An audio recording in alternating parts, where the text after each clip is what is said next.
Les rendez-vous médicaux pendant la grossesse. Je sais que j'ai déjà fait cette vidéo pour ceux qui l'ont vue sur mon autre compte, mais ayant perdu tout l'autre compte, je recommence. Voilà.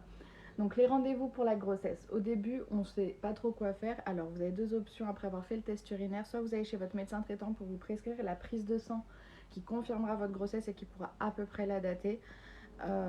Et également, ou alors vous allez directement en laboratoire et vous payez la petite partie de la sécurité sociale si vous n'avez pas la patience d'aller chez le médecin.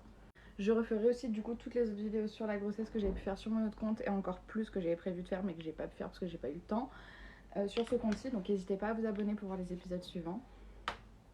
Une fois cette prise de sang faite, en général, il y a l'écho de datation qui se fait entre 8 et 9 semaines qui précise un peu la date de début et du coup la date de votre terme. Et celle-ci, moi personnellement, je l'ai faite chez ma sage-femme que j'ai gardée par la suite puisque ça s'est très bien passé.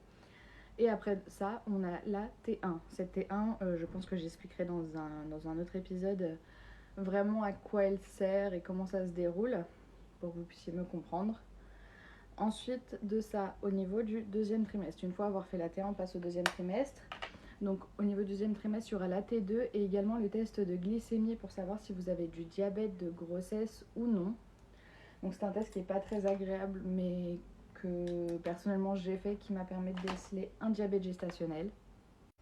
Et très vite après, on tombe du coup dans le troisième trimestre. Le troisième trimestre, vous aurez du coup tous les cours préparatoires à l'accouchement si vous les souhaitez, vous les aurez.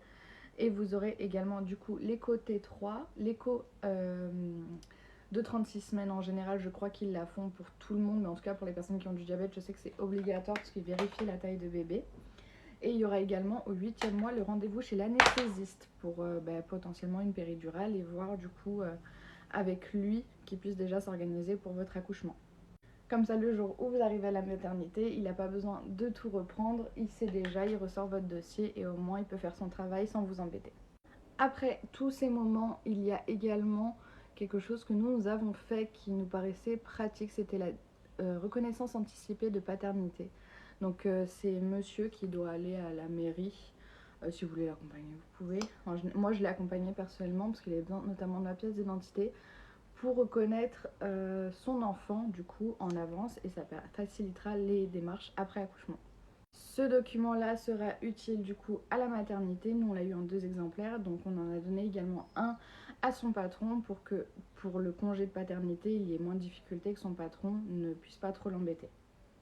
Et en général, à la T1, votre sage-femme ou gynécologue qui procède à cette T1 vous fait également la déclaration de grossesse qu'il envoie à la CPAM, ce qui vous permettra du coup d'ouvrir vos droits pour le congé maternité et qui sera également important d'envoyer à la CAF pour la prime de naissance notamment.